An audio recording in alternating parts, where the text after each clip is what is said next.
신속하고 정확한 진단 키트를 만들었기 때문에 K방역을 인정해 준 거지. 다른 나라들은 우리한테 그 아쉬운 소리 해가면서 미국도 심지어 비행기로 가져간 걸 군대까지 동원해 지켜가면서 지네 가져갔잖아.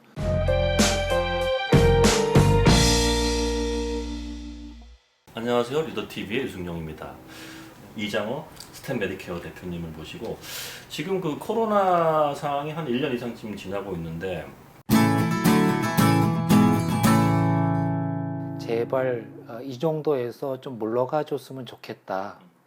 그런데 물러가지 않고 계속 하겠다 그러면 그냥 호락호락하게 당하지는 않을 거고 K방역에 이어서 대한민국은 그 이상도 준비하고 있다.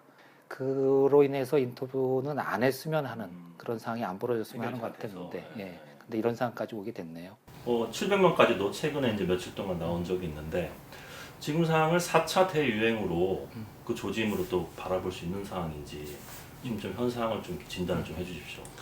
지금 일단은 뭐 국민들의 실생활에 대한 그 피로감 때문에도 그렇고 단계를 막 올리거나 하는 것도 쉽진 않고 그 전까지 누구 아는 사람이 그랬대. 근데 지금은 누가 그랬대라는 정도까지 얘기가 온 거로 봐서 대유행 진입하지 않았을까 하는 걱정마저도 하고 진입했다. 라고까지 걱정을 하고 있는 상황입니다. 지금 정부 당국이나 언론에서는 대유행이라고 표현을 하지 않고 있어요. 그냥 대유행이 될 수도 있으니까 조심하자 이 정도로 나오고 있는데 만약에 지금 대유행이다.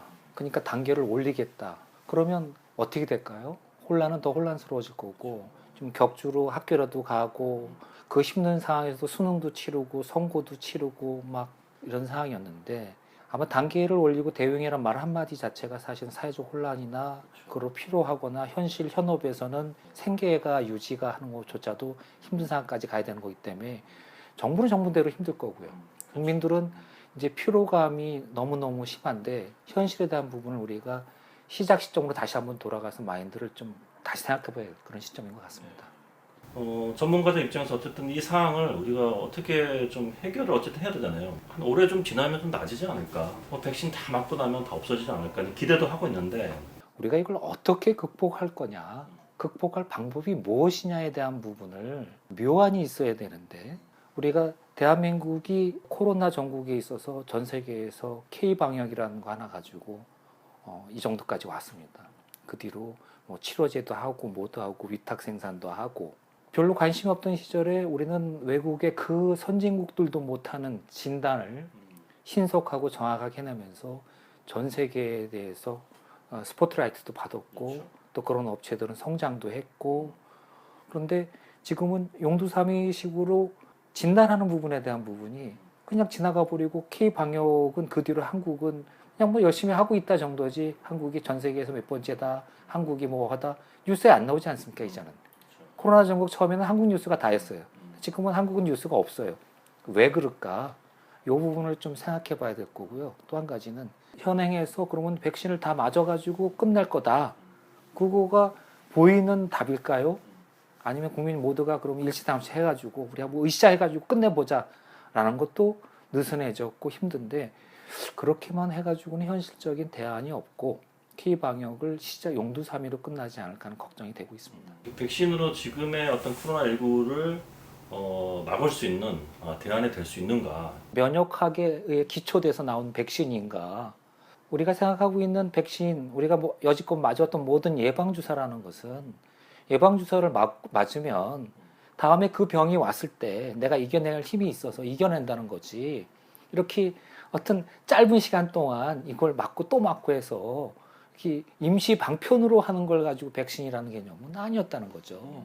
그러니까 면역학에 대한 기초적인 지식에 대한 백신이 아닌 걸 가지고 백신이라고 끌고 가는데 더 이상은 뭐 대체적인 방법이 없으니까 뭐 전통적인 백신에 대한 개념을 뛰어넘었다고는 하지만 지속적이거나 막아낼 수 있다는 뭐 여지껏 그러면은 누구 그런 얘기도 하잖아요. 그럼 감기에 대한 백신이 100% 없듯이 독감도 그렇고 계속 바뀌듯이 근데 그때도 말씀드렸지만 북반구 남반구에 의해서 계절적인 차이에서 예측을 할 수 있는 걸 만드는 건 가능하지만 이거 좀 일레귤러한 상태가 됐고 계속 변이가 되는데 그전 걸 타겟으로 해가지고 만들어 놓은 게 지나니까 안 듣고 또 새로운 게 생기고 컴퓨터 제일 좋은 거 언제 사면 되느냐 못 사죠.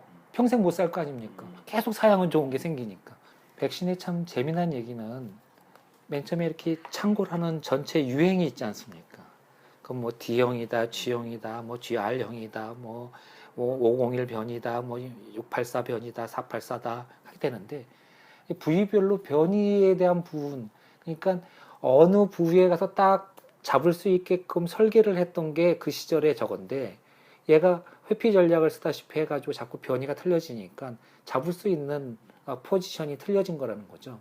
변형이 여기서 정도까지는 잡을 수 있는 손 아구리게 들어가는데 그 다음부터 잡기 힘든 영역들 이런 것들이 이제 실증적인 사례로 보여지는데 한국에는 이제 전형적인 그 유행 패턴이 80%, 90%를 차지하고 있으니까 덜한데 결국은 소수의 변이들이 결국 시간이 지나면 우세종으로 다 바뀐다는 거죠. 미국도 그렇고 일본 같은 경우도 지금 영국발 바이러스가 거의 50%를 차지하지 않느냐. 하루에 4,000명, 3,000명이 나오고 있고 그런데 브라질 변이 같은 변이들 이런 것들이 484 변이라고 하는 최종적인 그 변이로서 현재 설계된 백신으로 잡기 힘든 영역 내지는 효과를 떨어뜨리는 영역이 있다는 건 확실한 사실인 것 같고요. 얼마 전에도 한 77분이나 되는 세계 역학이나 바이러스 전문하신 분들이 공통적으로 내놓은 의견은 1년 내에 바이러스 백신의 효능은 떨어질 것이고 새로운 것들이 요구되지 않겠냐. 백신을 다 60% 이상 맞아서 집단 면역을 만들거나 그냥 생자로 걸려가지고 집단 면역을 만들거나 두 나라 케이스가 있어요. 브라질 같은 경우가 그런 경우잖아요. 걸렸어요. 근데 변이에 서 또 다 걸리기 재감염되기 시작해요. 그럼 이스라엘은 안 걸리느냐? 거기도 재감염되기 시작해요. 그러면 대책이 뭐냐 이거죠. 변이를 계속 따라가면서 속도에 따라서 이걸 만든다고요? 쉬운 일 아닙니다. 그러면 이제 뭐 외국의 백신 회사에서는 이게 안 되고 하니까 신종거에 듣는 또 부스터샷이나 무엇을 만들어내겠다고 하고 있잖아요. 그 만드는 기간이나 허가 기간도 많이 걸리고 그럼 우리는 마스크를 언제까지 쓰고 계속 백신만 맞으면서 2차 버전, 3차 버전 그렇게 살 수만은 없지 않습니까? 그러니까 그거를 획기적으로 다 해결할 수 있는 치료제나 이런 것들은 나올 수 있겠죠. 하지만 그렇다 손치더라도 현실적인 거 가장 쉬운 거는 K방역의 영광, 그 영예를 디벨롭 시켜서 한층 더 업그레이드해서 한번 할 수 있는 걸 우리나라가 꼭 보여줬으면 합니다. 그러면 맞지 말아야 돼. 무용론. 그건 또 아니라는 거죠. 왜냐? 그 전에 퍼질 수 있는 단계를 줄여야 되는 거고. 야, 나는 안 걸릴 거니까 나는 안 맞을게. 그럼 니들끼리 나 맞아. 내가 안 맞은 사람이 걸리면 내가 남한테 더 퍼뜨릴 수 있는 여지가 생기는 거죠. 집단적으로 해야 될 부분이 있다 그러면 나 개인의 뭐에 따라서 내 개인의 성향에 따른 부분들 물론 0.0001%의 리스크는 따를 수 있습니다. 하지만 내가 운반체가 되지 말아야 될 거고 그러니까 일단 정책적인 차원은 여러 사람이 전체적으로 대다수가 고민한 거니까 그거는 따라줘야 된다는 생각입니다. 왜냐하면 백인 백가지 생각이 있다고 그럼 난 맞아, 니 맞아, 니 맞지 마, 난 내 자유대로 할게. 그러려고 하면은 백신을 다 같이 맞을 이유가 없죠. 1분 이내 불과 몇백원, 1,000원 이내로 90% 이상의 정확도가 되는 진단 키트를 우리나라가 만든다.